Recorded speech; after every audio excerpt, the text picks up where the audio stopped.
ഒരു ക്യാമറ എങ്ങനെ എളുപ്പത്തിൽ വരക്കാമെന്ന് നോക്കിയാലോ. ആദ്യം ഞാനൊരു ഔട്ട്ലൈൻ വരച്ചു വെച്ചിട്ടുണ്ട് കേട്ടോ. വളരെ സിമ്പിളാണ്. നിങ്ങൾ ഒരുപാട് കാണിച്ച് ബോറടിപ്പിക്കണ്ടെന്ന് വിചാരിച്ചിട്ടാണ് നേരത്തെ വരച്ചു വെച്ചത്. പിന്നെ ഞാൻ വരച്ചതിൻ്റെ മേലെ കൂടെ ബ്ലാക്ക് സ്കെച്ച് കൊണ്ട് ഔട്ടർ ലൈൻ ഒന്ന് ഡാർക്കാക്കി കൊടുത്തു.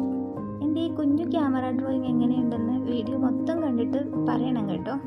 ചുമ്മാ സ്ക്രോൾ ചെയ്ത് പോകാതെ മൊത്തം കണ്ടേക്കണേ. പിന്നെ അതിൻ്റെ സൈഡിലൊക്കെ അവിടെ ഇവിടെയൊക്കെ ഇച്ചിരി പൂക്കളൊക്കെ കൊടുത്തു. കുറച്ച് കളർഫുള്ളായിരിക്കട്ടെ. വെള്ളയിൽ മഞ്ഞ വിരിഞ്ഞ പൂക്കൾ നല്ല രസമായിരിക്കും അല്ലേ. പിന്നെ ഈ ക്യാമറയുടെ എല്ലാ മുക്കും മൂലയും ഞാനൊന്ന് ഹൈലൈറ്റ് ചെയ്ത് കൊടുക്കുന്നുണ്ട് ബ്ലാക്ക് ഇങ്ക് വെച്ചിട്ട് കേട്ടോ. ആർക്ക് വേണേലും വളരെ എളുപ്പത്തിൽ വരക്കാം. ഇത് എൻ്റെ സ്വന്തം ചിത്രമല്ല, ഞാൻ പിൻട്രസ്റ്റിൽ നിന്ന് റെഫറൻസ് എടുത്ത് വരച്ച ചിത്രമാണേ. ഇത് ഈ ക്യാമറയുടെ മേലെ കൂടെ ഒരു കലണ്ടർ പൊങ്ങി വരുന്ന കണ്ടോ. ഇതാണ് എൻ്റെ ക്യാമറ. എങ്ങനെയുണ്ട് ഗൈസ്? ഇഷ്ടപ്പെട്ടോ? ഇഷ്ടപ്പെട്ടെങ്കിൽ ലൈക്ക് ചെയ്യണം കേട്ടോ. പിന്നെ ഞാൻ ആ പൂക്കൾക്കൊക്കെ ദേ മഞ്ഞ കളർ കൊടുത്ത് ജീവൻ കൊടുക്കുന്നുണ്ട്. ജീവൻ വന്നോ? വരുന്നുണ്ടല്ലേ. എന്താണ് നിങ്ങളുടെ അഭിപ്രായം? തരക്കേടില്ല അല്ലേ.